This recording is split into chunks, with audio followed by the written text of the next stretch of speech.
everybody, I am Tori Smith, and today I will be talking to you all about depression. Depression is a long-term period of sadness that can affect one emotionally, physically, and mentally.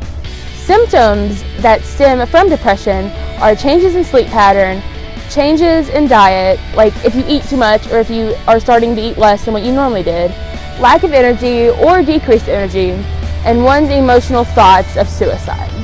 So those are just some of the symptoms, and there can be many more, but those are just the ones that we are based on. And well, anyways, I personally have experienced depression for the past couple months or so. I had a really good friend that passed away in a car accident, and she was my brother's girlfriend. They had been dating for about 4.5 years or so, and her and I were really close. Like, I counted her as my sister instead of a best friend, because everywhere she would go, I would go. And after a family member told me over the phone that she had passed, it felt like that everything inside me just tumbled and broke and it was gone. And for the past 3-4 weeks, I have been locking myself in my room.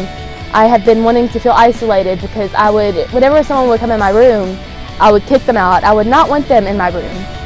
I would just want to be alone. I would feel useless. I would feel empty, sad, depressed. And I know there is grief, but depression is such different than grief because I didn't eat as much. I just came out for school, and yes, I smiled, but the biggest smiles that you have can always lead to the darkest and saddest secrets that you would hold personally.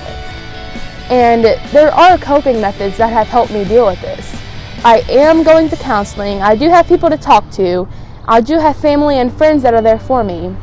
And I do have many coping methods that you will hear about later. And I can do these coping methods at any time.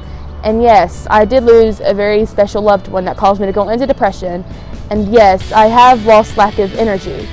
And yes, I have thought about suicide before, but I have not done it due to these coping methods.